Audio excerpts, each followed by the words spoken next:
Coach B. Watch this video to learn how to choose the right weights for your workout. Coach B here with Darren. We just finished doing a workout that was a little different than what we normally do. What did you think of the workout? In terms of toughness, how would you rate it, 1 to 10? Maybe like a 7. It was pretty challenging. You could have done 30% better, is what you're saying? Well, I wouldn't say 30% better, but let me change that. Maybe like an 8 or 9. Okay. What was different about this workout versus the other workouts we normally do? We usually don't do time workouts, so that was something different. Right, timed workout. So we did a timed workout today. Some of you have done it already. If you've wound down for pictures or photos or what we call PPP protocol.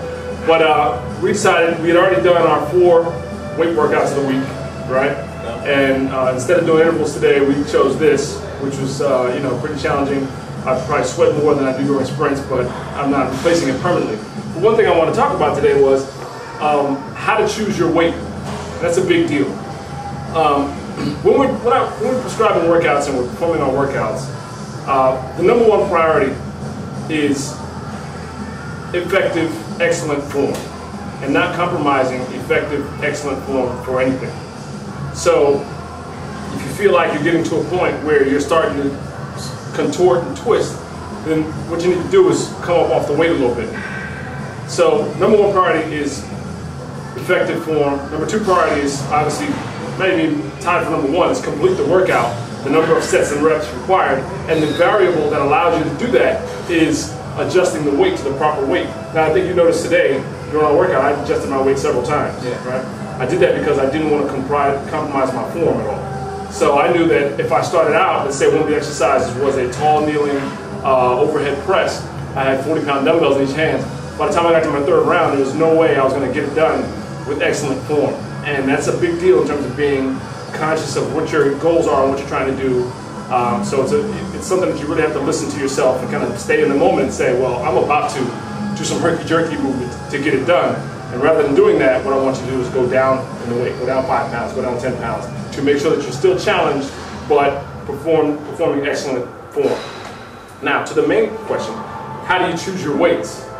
So let's say I give you an exercise that says you're going to do 3 sets of 10 reps, okay? You're going to start out picking the weight that you believe you should use. So whatever the exercise is, let's say you think you should use 30-pound dumbbells. You're going to perform that. And once you get to your 10th rep of that first set, if you feel like you could have done 5 or 6 more or 4 or 5 more, 30 is too light. So take a mental note.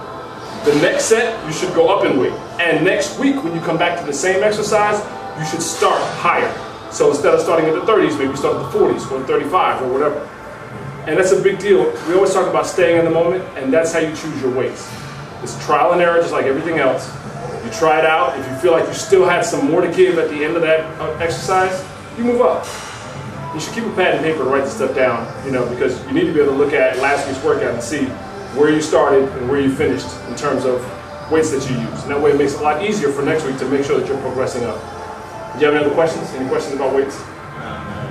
Cool. All right, having a good time? Yeah. Cool. Coach B, Gilligan.